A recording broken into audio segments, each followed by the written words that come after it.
American voters on November 8th gave Donald Trump a constitutional mandate to govern the country, a message rejected and challenged immediately by the same forces that hate constitutional limitations of any kind. Anyone who expected the left to cooperate with President-elect Trump has not been paying attention.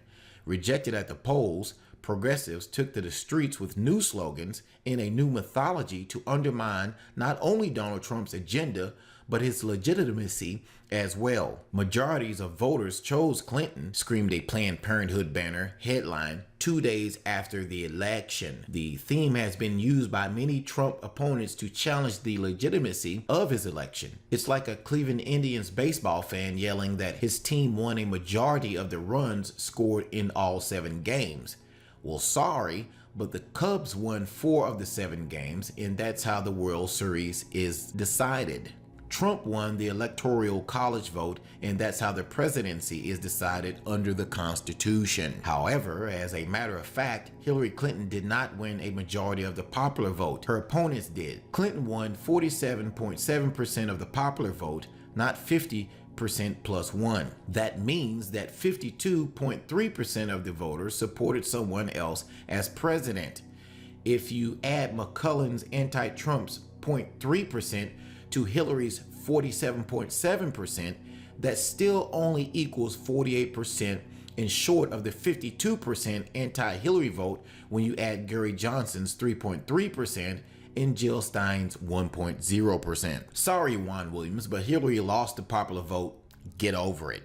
To put it succinctly, if you want to look only at the popular vote totals, the anti-Clinton vote outnumbering the anti-Trump vote, Donald Trump also won 30 states compared to Clinton's winning only 20 states, plus the District of Columbia.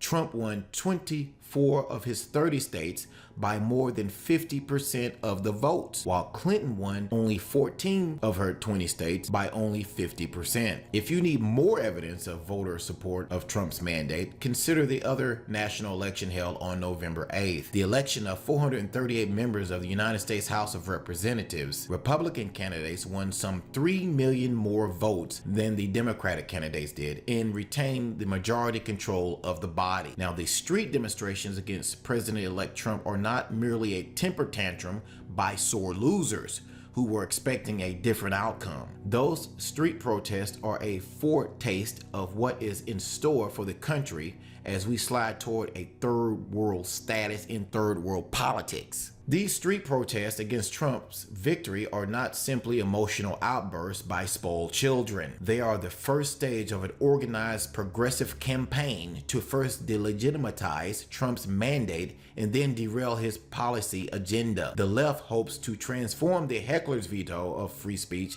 into the anarchist veto of constitutional government, and huge segments of the mainstream media will be a business partner in that enterprise. If you need evidence that the current street protests are not simply spontaneous combustion among disappointed partisans, look at the funding behind the groups supporting the demonstrations. MoveOn.org is the forefront, as are other groups funded by Hillary's deep pockets friend George Soros. Are local Democrat mayors in Portland, Oakland, Los Angeles, and Denver loudly condemning the protest and asking their police departments to arrest the lawbreakers? Or do they offer sympathy and encourage the protests with all-purpose slogans like, "We feel your pain"? Donald Trump has been elected president of the United States by a resounding vote more representative of the nation than Bill Clinton's 43% victory in 1992. Republicans did not take to the streets protesting Bill Clinton's poor showing of only 43% of the popular vote. But this is 2016, and the progressives are suddenly angry and confused, finding themselves on the wrong side of history. Neither are some Republicans very happy with the Trump mandate. Let's see how well the established political order accommodates to this new world order. Now, I'd like to add one more thing here. Trump must distance himself from sudden well-wishing neocons, adventurists, militarists, and interventionists, and not permit them to infest his administration at all. President-elect Trump cannot afford to permit those who are in the same web as Newland, Hadley, and Bolton, and others to join his administration, where they would metastasize like an aggressive form of cancer. These individuals would not carry out Trump's policies, but seek to continue to damage America's relations with Russia, China, Iran, Cuba, and other nations. What do you think? Should Trump simply bring in establishment Republicans to help run his administration? Or should he continue to be defiant like he was when he was running for president? Let me know what you think below this video. Thanks for watching.